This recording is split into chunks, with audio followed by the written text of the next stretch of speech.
We're going through an experience that's uncomfortable. And we get angry.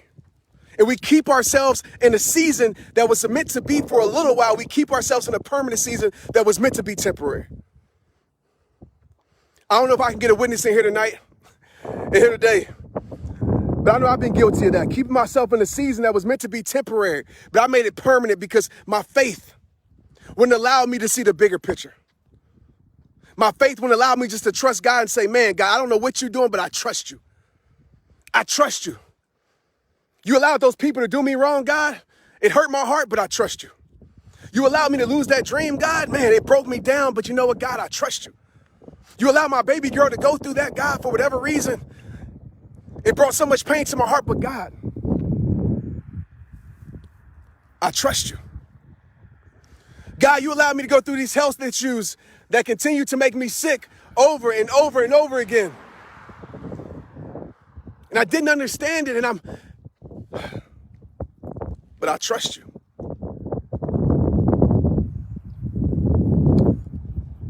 You know what faith is? Faith is trusting God, even when you have every reason not to. Faith is trusting God, even when you don't understand. Faith is trusting God, even when it doesn't make sense. And the sad part about life is, so many of us, we lose our faith because we're letting our faith be determined by our circumstances and what we see, not in who we trust. We're letting our faith be determined by our circumstances. And some of y'all right now, probably in the comments, I can't see it, but you're probably like, Trent, you don't understand my situation. I've been battling this for years. And I'm going to tell you right now, man, I told my friend this years ago. I said, sometimes it ain't the devil, sometimes it's you. You know, sometimes it ain't God punishing you. Sometimes it's your disobedience. So you got to look yourself in the mirror, because I know times in my life when I thought God was punishing me, or God wasn't there for me, or God didn't have my back, or the devil was attacking me. It was me doing idiot stuff over and over. It was my disobedience that led me to a permanent place of pain. So maybe it's time for you to check yourself, man, because ain't nobody else going to check you. Maybe it's time for you to check yourself and say, no matter how it may look, I'm going to continue to trust you. And this message might not be for everybody, man, but I'm telling you, the reason why I'm at today is because of God. Because of God. That's it. Because I can't explain this.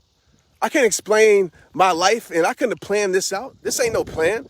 This ain't man's plan. This ain't my plan. This is God's plan. Before Drake made the song.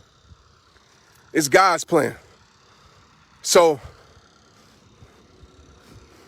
you might not understand what he's doing, but soon you will understand. Some of y'all, man, was praying for God to bring a person back in your life, and now you praising God for not answering that prayer. Hello. Hello. Some of y'all was praying for God to bring you back that job, or to promote you in that job, and that job didn't see your greatness, and now you're grateful because you didn't got a raise that job wasn't willing to give you. Hello. Hello. Don't be your own barrier that blocks out God's goodness for your life.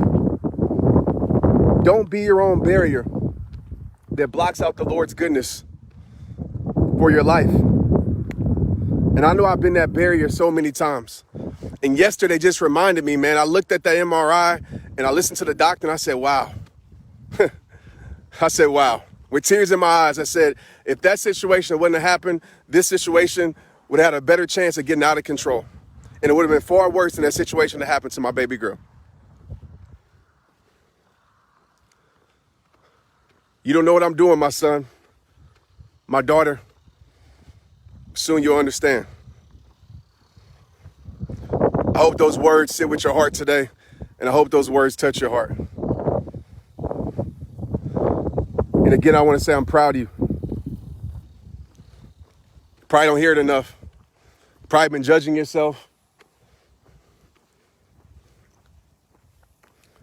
criticizing yourself, comparing yourself, and thinking God don't love you. If you really understood God's love was unconditional, you wouldn't base his love off conditions. If you knew that God loved you no matter the size of your house, the size of your bank account, the size of how many people follow you online, all of that stuff, you'll be a lot more happier in life. I promise you. Because the things you could be praying for and the things that you want could be the exact things that were sent to destroy your life. And this world has a great way of giving you the tools to self-destroy your life. I want to tell you that. This world has a great way of giving you the tools to self-destroy your life. And as you pray for protection, that's my main prayer. God, protect me, protect my family, protect those that I love.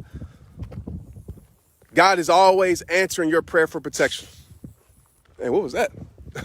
It's funny I just said that, right? And like, God is always answering your prayer for protection. So if you're not receiving things in your life, just know he's protecting it. That's how I look at it, and that serves my heart so much. So I love y'all guys, man. Thanks for tuning in on this Friday.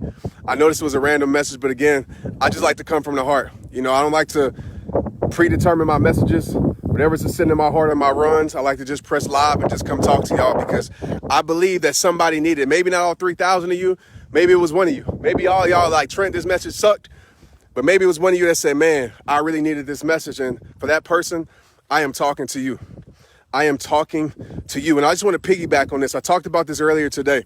And I want to implement this in your heart, kind of switch gears a bit.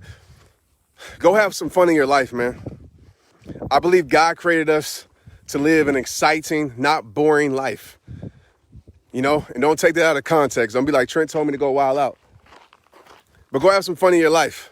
Get back to doing the things that bring excitement to your life, that you enjoy, that bring fun in your life. Some of us, we sit here and we kill ourselves for a job that doesn't care about us. We sit here and we work. And as we get older, we get boring.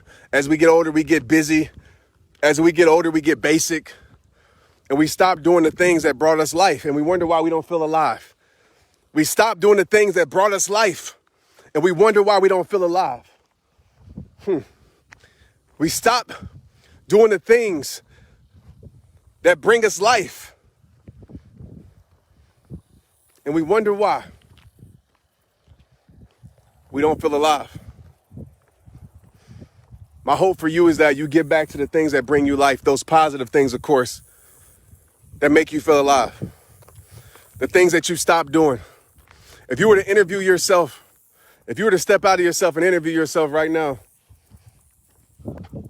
what would you tell yourself that you stopped doing that you wish you still could be doing? Right? Some of us with kids, we get bored. Our kids ask us to go play and play around, and we too busy. We watching. I'm not going to say watching TV because watching TV can be fun too, but we're too busy working, too busy on our laptop, too busy doing this and too busy doing that. And I understand there's seasons for that. I get it. I understand that we got to go through work. Trust me, I'm not saying that we can't. I understand the seasons of sacrifice, as I call it. But I'm going to ask you, what truly matters, man? What truly matters?